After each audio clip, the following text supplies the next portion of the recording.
the shooting range.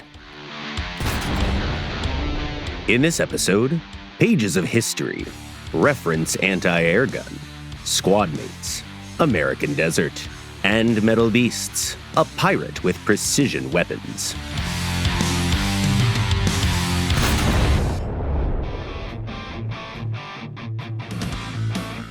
Last week, we had the Super Rook boast its new missiles, so today it's the turn of the latest aerial swashbuckler to shine. Please welcome a British carrier-based attack aircraft, the Buccaneer S.2 Modification B. It looks pretty much the same as the previous model. Same sharp wings, thick body, massive tail, and an oddly shaped air brake. The only difference is the bulging lid of the bomb bay. The new model has an extra fuel tank there. Does the Buccaneer need so much fuel, though? Hardly likely. The aircraft is propelled by two turbojet engines with a total thrust of 10,000 kilogram forces. They have no afterburners, so fuel consumption is pretty modest, and even a minimal load is more than enough for most missions. Much like the last model, the new Buccaneer can't offer impressive dynamics.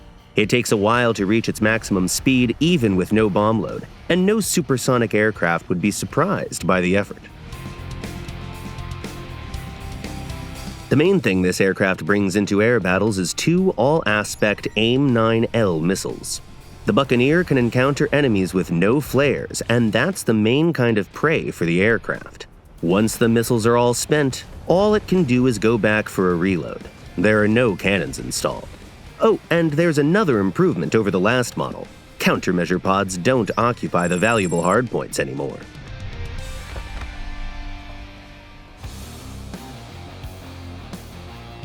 In mixed battles, the Buccaneer can enjoy a wide choice of rockets, missiles, and bombs.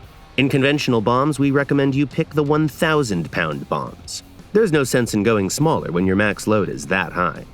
For the wing pylons, pick the Mark I bombs. Unlike the Mark 13 in the internal bay, these offer more explosive filler. If required, you can also trade some of the bombs for defensive air-to-air missiles. The Buccaneer can also employ precision-guided munitions. Laser bombs aren't that special. It's the same reliable, handy weapon that most War Thunder pilots know and love. The air-to-surface missiles, however, deserve a shout-out of their own. This is the newly introduced AJ-168 Martel, a TV-guided missile. As expected, it has the fire-and-forget capability. The warhead contains almost 90 kilograms of TNT equivalent, so not even the best protected targets can hold the punch of this swashbuckler.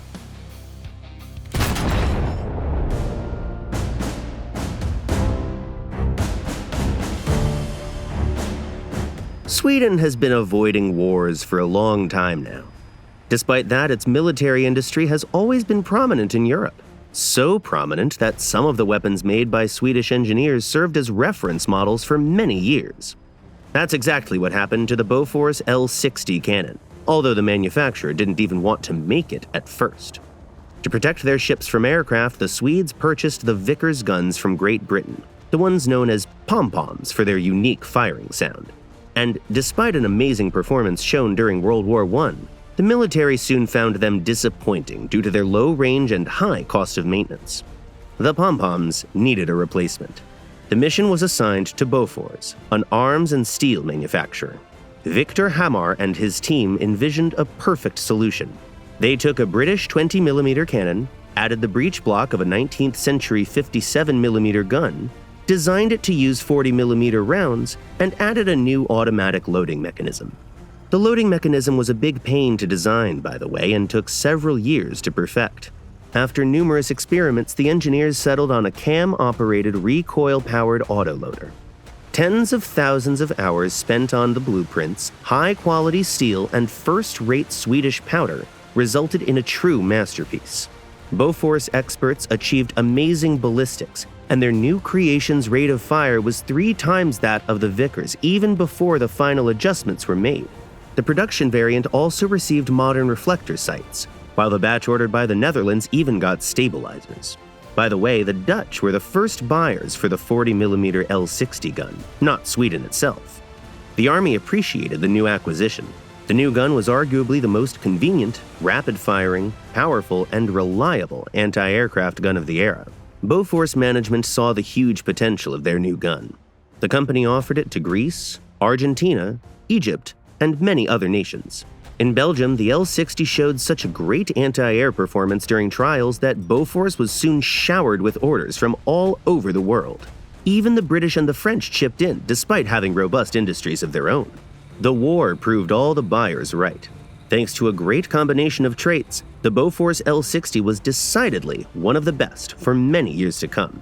The Swedes couldn't handle the demand, so the gun was soon licensed to companies in the United States, Australia, Poland, and other countries.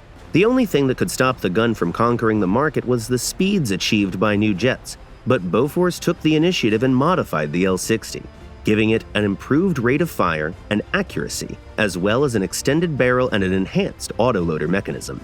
The new gun was ready for mass production in the early 50s and was designated the Bofors L-70. Both weapons stayed in production for decades, finding their spots on all kinds of platforms, from ships to self-propelled carriages to the American AC-130 gunship. The L-70 is still in service today, so much so that even some prototypes are armed with it. Sweden gave credit where credit was due. The designers of this cannon received awards and fame. Victor Hammar, the head of the team, was awarded the Arnberg Prize by the Royal Swedish Academy of Sciences in 1941. And in 1945, he was elected a fellow with the Academy of Engineering Sciences of Sweden.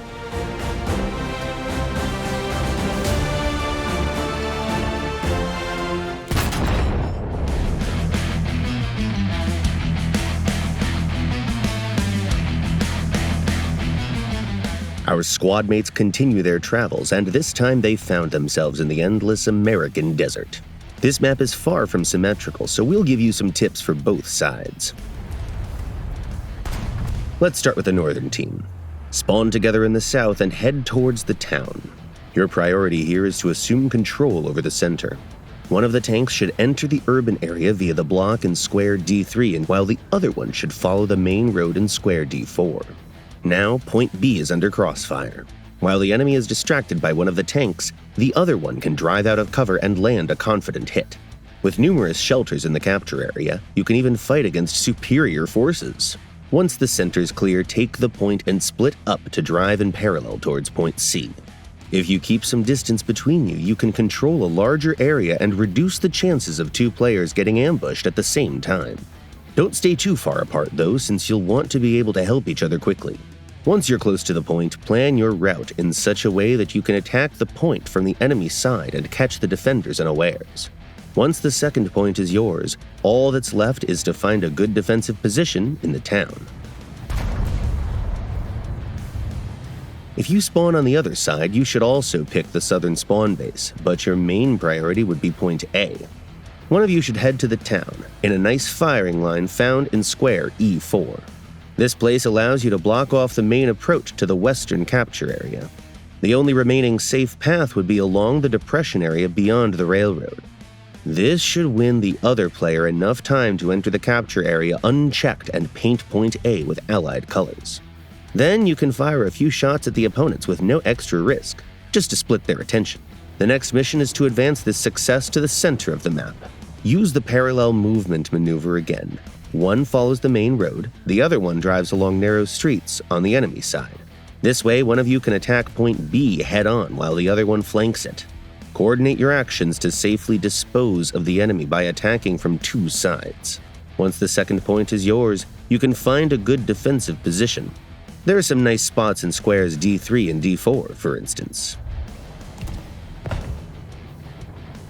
And while our squad mates finish their battles, it's time for us to answer some of the questions you left under previous episodes.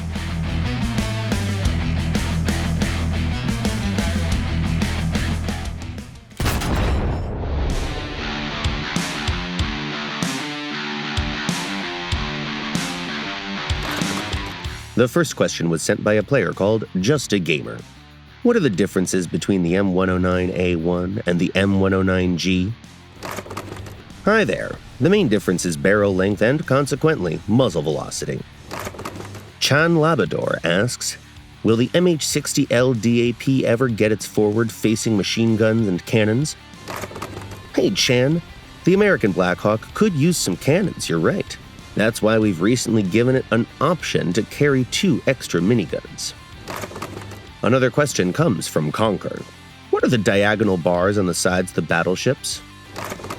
Hi, Conquer. You probably mean the booms used with torpedo nets. It's a simple but effective device.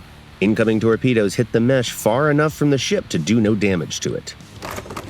Il Cleme writes, do you guys think that the Ariete plane will ever be on discount? Ciao! War Thunder offers discounts every year for certain events, like our game's birthday or New Year's Eve. So yeah, the Ariete will be on discount at some point. And the last comment for today was written by Am I Glad? What's the difference between the MiG-23 and the MiG-27? Hello there. The MiG-23 is the name of a multi-role fighter family. They could attack ground targets too, but didn't excel at it, so a more specialized machine was made. And that's how the MiG-23B was born. An aircraft with a tapered-down nose that offers a better view of what's below the plane. This fighter-bomber version later served as the foundation for a separate family of strike aircraft, known as the MiG-27. That's it for today. You've been watching The Shooting Range by Gaijin Entertainment, and the next episode will premiere the following Sunday at 4 p.m. GMT or noon Eastern Time. Subscribe and click the bell if you don't want to miss our next videos. Don't forget to learn what flaps do before getting your nuke. Leave a like, share your thoughts and comments, and see you next week.